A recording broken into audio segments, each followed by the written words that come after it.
Student, इस lesson में हम केंद्रीय सांख्यवज के बारे में पढ़ेंगे। केंद्रीय सांख्यवज द्वितीय घात का एक समतल परिच्छेद। केंद्रीय सांख्यवज हम किसे कहते हैं ये जानेंगे। द्वितीय घात का समतल परिच्छेद एक सांकव होता है।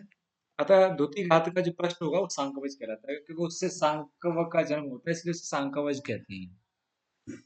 अब द्वितीय कोटि का कोई आपके पास द्वितीय घात का जो समीकरण है वो आपका जनरल समीकरण, सामान्य समीकरण ये होता है x square plus v y square plus सी Z square plus two f y z plus two g z x plus two h x y plus two u x plus two v y plus two डब्ल्यू z plus d बराबर 0। ये हमारे इसे function of x Y z कहते हैं और ये द्वितीय घात का सामान्य समीकरण है।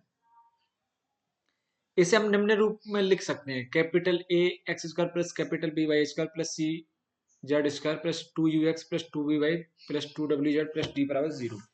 हम इसे इस रूप में रिड्यूस कर सकते हैं, सम्मानित कर सकते हैं।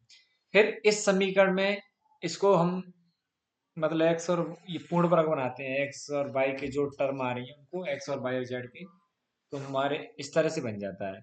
फिर हम क्या करेंगे, मूल बिंदु को माइनस यू बटा ए माइनस वी बटे वी और माइनस डब्ल्यू बटे सी पर स्थानांतरित करेंगे, तो समीकरण जो हमारा ये समानित समीकरण वो इस रूप में बदल जाता है, x square plus B Y square plus सी जेड स्क्वायर प्लस बराबर डी डैश। अगर यहाँ डी डैश का मान 0 होता है, डी डैश का मान 0 होगा तो ये समीकरण जो है शंकु को निरूपित करेगा, और डी डैश का मान अगर 0 नहीं है तो ये केंद्रीय सांख्यवज को निरूपित करता है। तो ये जो समीकरण है x square plus B Y square plus सी जेड स्क्वायर बराबर डी डैश, ये एक सांख्यवज है। इस सांख्यवज का केंद्र क्या होगा, केंद्र एक ऐसा बिंदु है जो सांख्यवज का केंद्र कहलाएगा, मतलब ऐसा बिंदु जिससे गुजरने वाली प्रत्येक रेखा सांख्यवज को इस बिंदु से समदूरस्थ बिंदु युग्म में प्रतिच्छेदित करती है। मतलब आपको ये है कि कोई बिंदु है वो केंद्र कहलाएगा यदि उससे जो गुजर रही है रेखा उससे वो समद्वाहित करेगा, मतलब वहां से केंद्रीय सांख्यवज की दूरी समान होगी, समान दूरी पे होगा सांख्यवज के दोनों। जब भी कोई रेखा काट रही है सांख्यवज के दो बिंदु पर, तो उस रेखा पर एक ऐसा बिंदु होगा जहां से सांख्यवज की दोनों तरफ दूरी समान होगी। तो केंद्रीय सांख्यवज का जो मानक समीकरण है वो आपको होता है capital A x square plus B Y square plus C Z square बराबर 1। अगर यहाँ पर ए बी सी के मान इस तरह से लिए जाए कि एक्स स्क्वायर बटे ए स्क्वायर प्लस एक बटे बी एक बटे वाई स्क्वायर बटे b square plus z square बटे सी स्क्वायर बराबर 1 है, तो ये दीर्घवृत्तज होगा। अगर एक माइनस है यहाँ तो एक पृष्ठी अति परवलय होगा, और दो माइनस है तो दो पृष्ठी अति परवलय होगा। अब जैसे कोई केंद्रीय सांख्यवज का समीकरण है आपका A x square plus B Y square plus C Z square बराबर 1, और रेखा है एक्स माइनस अल्फा बट्टे एल बराबर बाई माइनस बीटा बट्टे एम बराबर जेड माइनस गामा बट्टे एन बराबर आर। इस रेखा पर कोई बिंदु किस टाइप का होगा, इस रूप में होगा, l r plus alpha m r plus beta और एन आर प्लस गामा। अब ये बिंदु अगर इस सांख्यवज पे स्थित है तो सांख्यवज के समीकरण को संतुष्ट करेगा, और हम इस सांख्यवज के समीकरण में एक्स वाई जेड की जगह इन बिंदु के इस बिंदु के निर्देशांकों को रख देते हैं, तो हमारे पास ये समीकरण बन जाता है। आर स्क्वायर वाले पद ये आ जाएंगे, आर स्क्वायर वाले जितने भी l square plus B m square plus सी एन स्क्वायर, ये तो आर स्क्वायर के गुणांक में रहेगा, प्लस टू आर कोष्टक में A L alpha plus B M beta plus C N gamma कोष्टक बंद plus A alpha square plus B beta square plus C gamma square minus A. अब देखो, अगर ये जो समीकरण आया हमारा ये थर्ड नंबर, इसके अगर दो मूल हैं R1 R2, तो हम जो है दो बिंदु ले लेते हैं P। P जो है आपका LR1 plus alpha MR1 plus beta और NR1 प्लस गामा। ऐसे Q बिंदु होगा जहां पर R1 की जगह R2 होगा। किसी बिंदु पर ए हमने लिया अल्फा बीटा गामा, तो उससे दूरी ले सकते हैं हम ए पी और ए क्यू।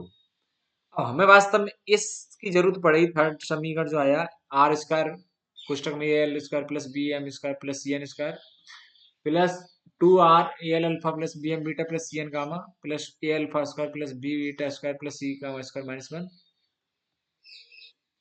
अगर देखो हमें इस पर समतल चाहिए, तो अगर कोई बिंदु है अल्फा बीटा गामा जो सांख्यवय पर स्थित हो, तो थर्ड समीकरण में जो लास्ट वाली टर्म है A alpha square plus B beta square plus C gamma square बराबर वो किसके बराबर होगी, 1 के बराबर होगी।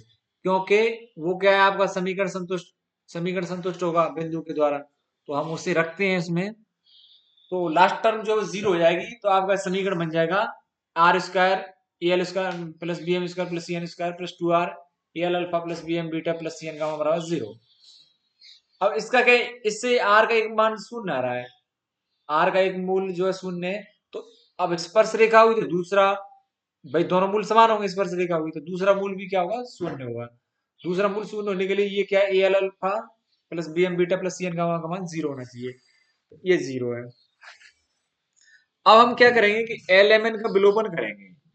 एल एम एन का विलोपन करें तो भाई रेखा में क्या था, एल के ऊपर है एक्स माइनस अल्फा, एम के ऊपर वाई माइनस बीटा और एन के ऊपर है जेड माइनस गामा, तो उन मानों को हम रख देंगे इसमें।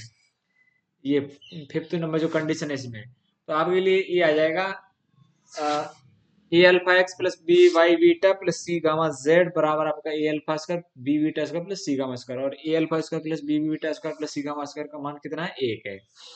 तो हम ये रख देते हैं A alpha X plus B beta Y plus C gamma Z बराबर 1। अब देखें स्पर्शता की शर्त क्या है, भाई स्पर्शता की शर्त हमारे पास कोई, जैसे ये समीकरण हो गया, किसी बिंदु अल्फा बीटा गामा अगर कोई सांख्यिक का बिंदु, तो उस पर स्पर्श तल का जो समीकरण होगा वो आपका ये होगा A alpha X plus B beta Y plus C gamma Z बराबर 1। ऐसा भी हो सकता है कि बिंदु अल्फा बीटा गामा की बजाय x1 y1 z1 दिया हो, तो आपके अल्फा बीटा गामा की जगह क्या होगा, x1 y1 z1 होगा।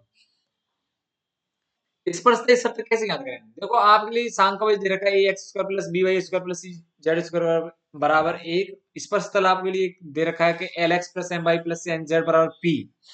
स्पर्श तलो इसकी क्या कंडीशन है।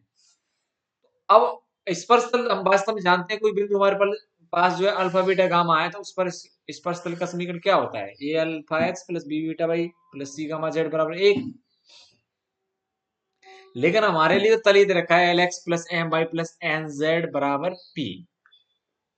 अब दोनों की तुलना करेंगे, जो दोनों समतल हैं वो समान है, तो दोनों की हम तुलना करते हैं। तो आएगा ए अल्फा बट्टा एल बी बीटा बट्टा एम बराबर सी गामा बट्टे एन बराबर 1/पी। इससे हम अल्फा बीटा गामा का मान निकाल लेते हैं, ए एल बटा ए पी, एम बटा बी पी और एन बटा सी पी। और अल्फा बीटा गामा कहाँ स्थित है, सांख्यिक पर स्थित है, तो सांख्यिक समीकरण को संतुष्ट करेगा। A alpha square plus B beta square plus C gamma square बराबर 1। इसमें हम अल्फा बीटा गामा का मान रख देते हैं, तो इससे जो है हमारे पास ये मान आ जाएगा एल स्क्वायर बटे ए प्लस एम स्क्वायर बटे बी प्लस एन स्क्वायर बटे सी बराबर पी स्क्वायर। अब आप देखो, जब भी हमें स्पर्श तल की जरूरत तो होगी, ऐसे ही है l x plus m y plus n z, p का मान में क्या रखना है, ये अंडर रूट में आएगा एल स्क्वायर बटे a plus B m square बटे बी प्लस एन स्क्वायर बटे सी, तो हमें इसे स्पर्श तल के तौर पे यूज करेंगे। अब देखें भाई, ये हमारा स्पर्श तल है, तो हम अगला क्वेश्चन हमारा ये है कि नियामक गोला क्या होता है, नियामक गोला। तो नियामक गोला का समीकरण ज्ञात करने से पहले नियामक गोला होता क्या है, भाई आपने नियामक वृत्त पढ़ा 2D में, ये अब यहाँ है नियामक गोला। तो केंद्रीय सांख्यिक के अगर तीन परस्पर लंबवत स्पर्शतल लें, केंद्रीय सांख्यिक के तीन परस्पर लंबवत स्पर्शतल, तो उनका जो प्रतिच्छेद बिंदु होगा उसका बिंदुपथ जो है नियामक गोला कहलाएगा। ये डेफिनेशन आती रहती है और इसका समीकरण भी आपकी यूनिवर्सिटी के एग्जाम में आया हुआ है, इसकी डेरिवेशन भी आई है। कैसे करेंगे, केंद्रीय सांख्यिक आपका ये है A x square plus B Y square plus C Z square बराबर 1। इसके हमें तीन स्पर्शतल लेने, तो स्पर्शतल होता है क्या वास्तव में, l one x plus m one y plus n z बराबर अंडर रूट एल वन का स्क्वायर बटे ए प्लस एम वन का स्क्वायर बटे बी प्लस एन वन का स्क्वायर बटे सी। अब ये है, अब आपको क्या करना है, तीन स्पर्शतल लेने हैं, तो l one m one n one, इसी तरह l two m two n two और फिर एल थ्री एम थ्री और एन थ्री। इस तरह से आपने तीन समीकरण याद कर लिए। अब देखो ये तीनों अगर लंबवत हैं, तो लंबवत के लिए क्या होती है, दिक्कोज्याओं के बारे में क्या होता है, जब तीन परस्पर लंबवत रेखाएं होंगी तो क्या होगा कि l one m one l two m two plus l three m three का मान जो है क्या होगा, 0 होगा। तो ऐसी m one n one summation, इसी प्रकार summation n one l one बराबर 0। मतलब इसका मतलब ये एन वन एल वन, फिर इसमें n two l two plus n three l three बराबर 0 है। तथा दिक्कोज्या के बारे में दूसरा फैक्ट क्या है कि एल वन का स्क्वायर, L2 का स्क्वायर, L3 का स्क्वायर, इन तीनों का जोड़ जो है वो कितना होगा, 1 होगा। ऐसी M1 M2 M3 तीनों के स्क्वायरों को जोड़ेंगे तो 1 होगा। इसी प्रकार N1 का स्क्वायर N2 का स्क्वायर प्लस N3 का स्क्वायर बराबर 1 होगा। अब इन सेकंड, थर्ड और फोर्थ जो हमारे समीकरण है, इनको हम अगर स्क्वायर करें, वर्ग कर दें तीनों का और जोड़ दें, और हम इस फिफ्थ का यूज करें 5 नंबर समीकरण का, तो हमारे पास क्या आएगा वो देखें।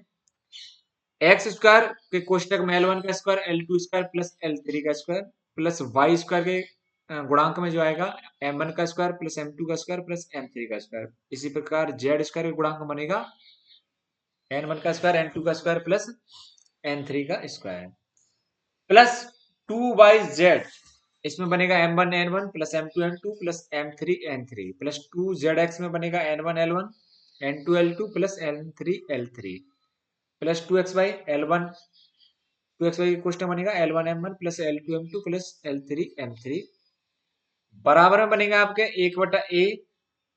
इस 1/A देखो यहां से आप स्क्वायर करोगे तो सभी में क्या कॉमन आएगा, 1/A और L1 का square L2 square plus L3 का स्क्वायर प्लस 1/B M1 का स्क्वायर M2 का स्क्वायर प्लस M3 का स्क्वायर 1/C N1 का स्क्वायर N2 का स्क्वायर और N3 का स्क्वायर। तो इससे जो है आपका बनेगा, अगर आप फिफ्थ का यूज इसमें कर लेंगे तो आपको बनेगा x square plus y square plus z square बराबर 1/A plus 1/B plus 1/C। अब देखो ये क्वेश्चन जो है आपकी यूनिवर्सिटी में आया हुआ है वो है कि आपको सांख्यवज दे रखा है। सांख्यवज वास्तव में है क्या, दीर्घवृत्तज है, क्योंकि ax square plus by square plus cz square बराबर 1 होता है। वो केंद्रीय सांख्यवज अगर हम ABC के मान वटे में लेते हैं 1/A square 1/B square 1/C square, तो वो आपका दीर्घवृत्तज होता है। इस दीर्घवृत्तज पर बिंदु अल्फा बीटा गामा से स्पर्श तल खींचे गए हैं। अब स्पर्श तल खींचे और उन स्पर्श तलों पर अविलंब खींचे गए हैं, कहां से, मूल बिंदु से। तो ये जो अविलंब खींचे गए हैं, डाले गए हैं कहां से, मूल बिंदु से, इनसे जो शंकु बनेगा वो निम्न होगा। Alpha X plus beta Y plus gamma Z का स्क्वायर बराबर A square X square plus B square Y square plus C square Z square. ये आपका शंकु आएगा। तो हम देखो इसको हल करते हैं। सांख्यवज लेंगे पहले तो समीकरण सांख्यवज का, यानी सांख्यवज आपका क्या है, दीर्घवृत्तज है।